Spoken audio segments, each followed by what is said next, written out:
I'll just cut right to the chase. I say this. Ever since I started watching your videos, Black Indigo, my homegirl, my sister. Anyway, I'm just saying. Whew, man, it's hard for me to come right out and say it too. Normally it's easy, but I mean, a lot of your videos piss me off. And it's not even you per se. It's not even the message right out. It's just that a lot of the shit you say is really true. Like, with the meat shit, where, I worked at a chicken plant for a little bit. I know what they feed people. I've seen the times when shit hit the floor and it just washed it off and you don't know what kind of bacteria is in there or, shit like that. But a lot of it, when it comes down to individualism and collectivism, this is just my take. This is just me.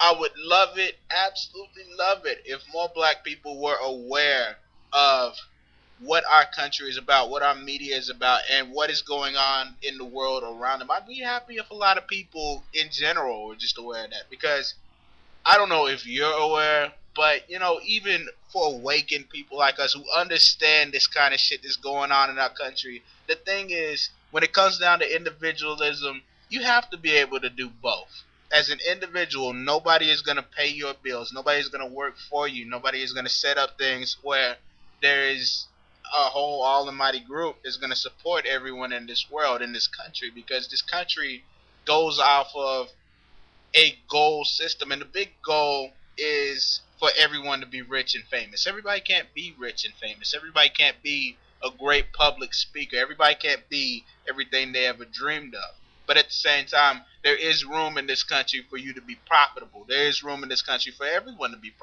profitable.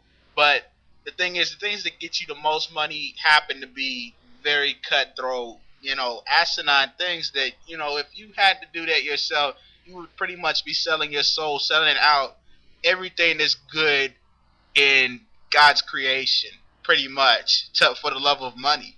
And the one thing with your special guest that I could, really say is that, yeah, a lot of people push themselves away from God in that respect. That they don't care how they live. They don't care what they do in their life that takes them one or two steps away from God. The thing is that you can't let religion dominate your life.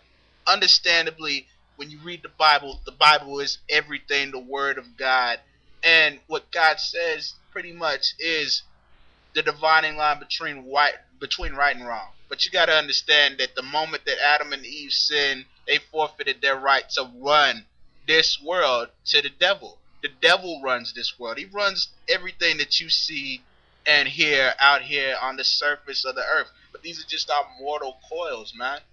At our core is the spirit, and the spirit is what's got to connect you to the Lord. And you got to understand that you gotta honestly, for real, be right with Him. That everything that you do, everything that you believe, everything that you put forth and effort into has to be for the greater good. Because understand me, I believe in God. I love God. I know God has my back in every endeavor that I do.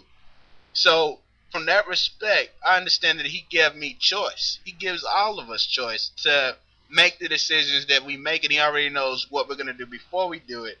But you just gotta understand when, where, why these things happen, why this is happening to you, why this is happening to your people around you. And you gotta pray about it. You gotta pray for your people. You gotta continue to try to enlighten them and make them better. But at the same time, you can't cut down a tree without planting the seed for that seed to grow and for your bonds to grow stronger. Flat out. It's not as simple as saying, "Oh, you guys are wrong. You guys are wrong, and you should do it this way. You're doing it wrong. Guys, I'm tired of you guys doing this. You're always falling on your face." You can't chop down a tree without planting the seed. That's just my take. A lot of times when I watch your videos, Black, I feel like my tree is being chopped to hell and back. I'm not getting anything back, and it's just But that's just my feeling. I can't imagine what anybody else would say. Probably lash way the fuck out at you, but that's not my way. But the way I feel about individualism and collectivism, it's great to be collective, but at the same time, a lot of black people don't trust black people. And why would you? Why would you? If I had to trust my life with my next door neighbor, I don't think I could do it because they don't care about you the way I care about you. I care about everybody else, but it's just how much care would somebody else take with me? You understand that? Everybody isn't trustworthy in this kind of society. In this kind of society, cutthroat backstabbing is the norm. The norm is the unnormal, where you will find a person who is totally all for you. A person is going to help you out, give you the shirt off their back.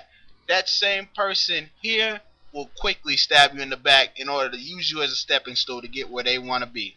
And you can't trust a lot of people, like especially black people, because all black people, I won't say all black people, but most of the black people I know have stabbed me in the back once or twice in my lifetime. And, just honestly, it's a lot of shit going on over here, man. It's just so deep rooted to the point where if you were even diagnosing the problem from the get go, it just goes right back to say you're not even hitting at the root. You're at the tip of the iceberg of all the problems that's going on with black people, going all the way back to slavery and our men just being so deprived of their manhood, pretty much just taken, bought, sold, used as a mandingo to make a super baby that's gonna go out and pick a cotton. Doesn't even get his family values, and a woman who has to be pretty much the man and raise what little bit of family that she has, and being able to trust the black man and being able to trust a black woman. It's all about trust, if you ask me. There's just so many issues, so much bad stuff that puts a damper on collectivism for a very long time. How long, I don't know, because it's still going on today. But you know, it is what it is, man. That's just how I feel.